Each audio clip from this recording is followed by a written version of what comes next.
like every new season, I cannot wait for the transfer budget. Did an economic collapse take down the entirety of China? Our owners should be loaded. With limited funds, the main objective was to get a wonderkid left back to eventually take over Pedrosa, and Barcelona had one available for just 400k. He re-signed with Barca. Getting proper mess. So I needed to sell someone to fund any sort of transfer. With Francis developing and Victor Gomez coming back from loan, I decided that I could afford to lose Oscar Gil for 12.5 million. Unfortunately, our revenue retained for transfers was at 45%. So again, my options were limited. The big reveal was Rafael Obrador. We also brought in Victor Pastrana, aka Mr. Pastrami, on a free because he seemed like a good mentor for Moyon. After the failure of the Crew Cup, we had Vincent Kompany's Sevilla on opening day. The bookies didn't rate us, and neither did Jesus Corona, who got sent off in the 22nd minute. There's one side of me that you haven't seen, boy. As the final hair fell off Kompany's head, we walked away with an easy 3-0 victory. What? Atletico Madrid were down bad as they lost their opener to Valencia 5-0. So it wasn't surprising when Adam Hlozek continued his ridiculous goal-scoring form from last season to find the breakthrough. He scored in every single one of our first 5 fixtures, scoring 7. We won all of those games, except for Atletico Madrid, as slow Suarez somehow got behind our back line and tucked it home.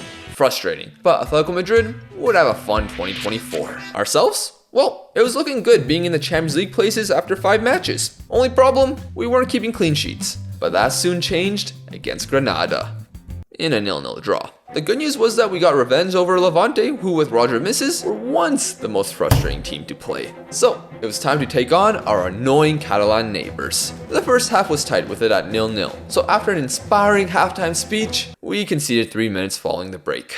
Still can't beat them. On to the third most annoying team in La Liga, Ronald Koeman's Athletic Bilbao. He was hired in Season 2, where we drew 0-0 and lost 2-1, so I expected more of the same when they scored in the 5th minute. However, we got a penalty in the 27th minute, which meant a goal was on the platter for RDT. He missed. Twice. Despite Danny Garcia getting sent off early in the second half, we couldn't put the ball into the back of the net, and Koeman handed me the L. Respect. Afterwards, the Betis fixture was all evens, kicking us out of the European places. It wouldn't get easier with Real Madrid. It was Mariano's season, and it really should have been Luka Modric's retirement tour, where he's still going strong. In the match itself, Hlozek must have not appreciated Marca rating Mariano over him. Wule on the ball, finds RDT to Pedrosa. Let's go, Hlozek! For the second campaign running, Madrid were defeated. Champions League football was looking attainable, following a decent run of form heading into the new year. Wins came against Sporting Gijon, Getafe, Alaves, and Eibar, along with draws versus Celta de Vigo and Villarreal. The latter was frustrating, as a win was more than deserved, but Gerard Moreno nodded in Trigueros' strike, ending the match 2-2. The final fixture I didn't mention was versus Valencia, where we didn't do anything except concede a penalty. They certainly deserved to win. In spite of that, we were in 5th place and just 1 point off 3rd. Hlozek won multiple player of the months, having 15 goals to date, and I don't really understand how he's scoring so much. Of course he looks good, but I've had strikers with better attributes perform a whole lot worse. Now, we were heading into January, where the club still had no money. Throughout the year, contracts were given to several key players, impacting our budget. For some reason, I thought bringing new gens in on free transfers was a good idea. Then, a news item popped into my inbox. It was Newcastle, offering a contract to one of my players. We have several older guys leaving at the end of the season, so it wasn't a big deal, until I realized it was our Chinese new gen. Sit down! Nobody talk! Who we've been trying to mentor to make sure his determination and personality improves. However, he was on a youth contract, so Newcastle would only have to pay $700,000 in compensation to get him. I panicked and offered him the rest of our wage budget. It was way too much for him, but he ended up staying and played a decent role in the Copa del Rey.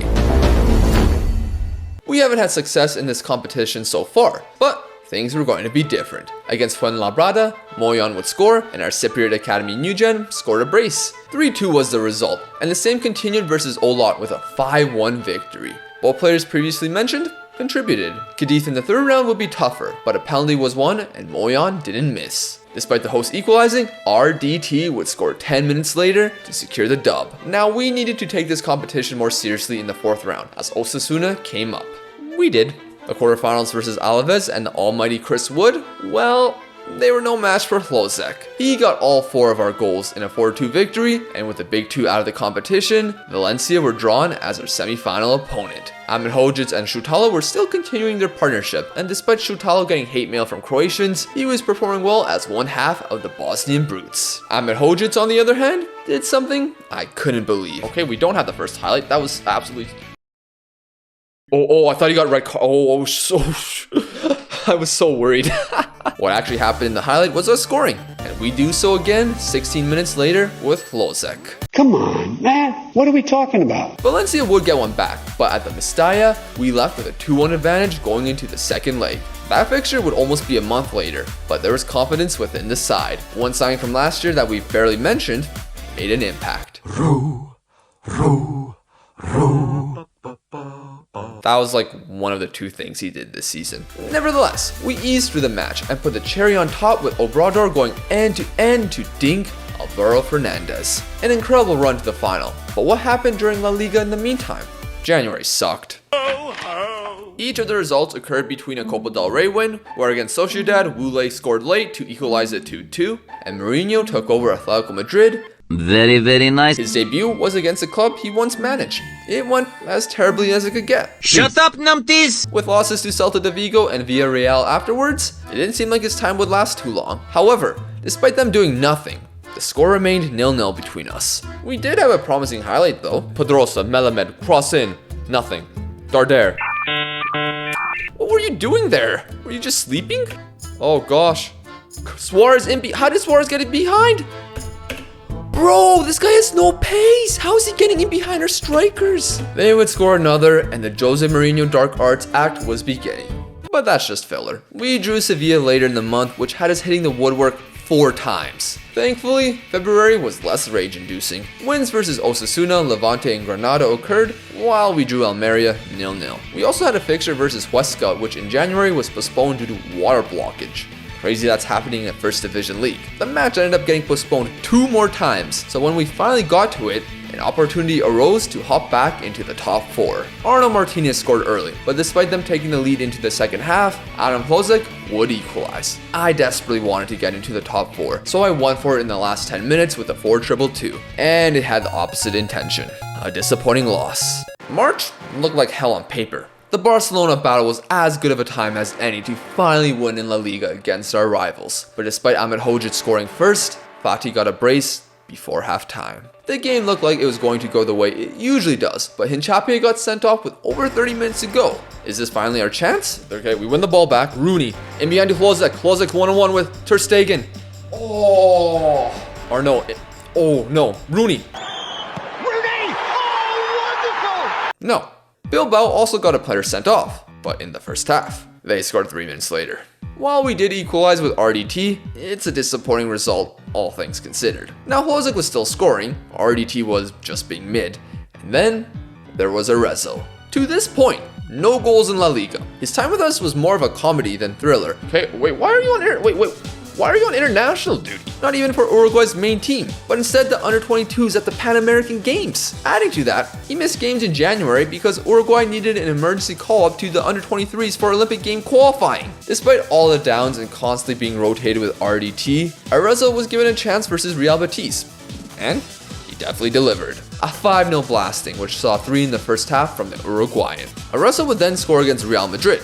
Unfortunately, it was a loss, but he kept it going versus Celta de Vigo and got involved versus Getafe. Bad news was that Hugo Daro decided to score a hat-trick in that Getafe match, and we only salvaged a point thanks to a late equalizer from the unreliable Yabi Puedo. Bad news kept coming as Hlozek got a twisted ankle in the beginning of April, and on April 20th, we had the Copa del Rey final versus Real Sociedad. Espanyol have not won a top-flight trophy, let alone a Copa del Rey, since 2006. They defeated Real Zaragoza comfortably by the end, 4-1. So without our best player, what would we do? But they have a free kick, Navarro.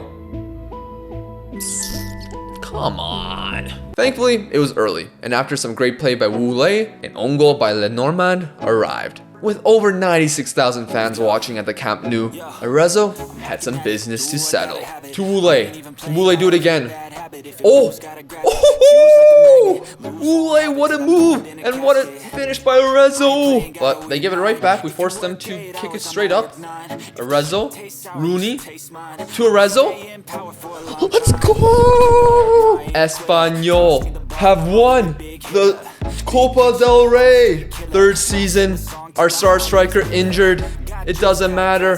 Ankara Wule.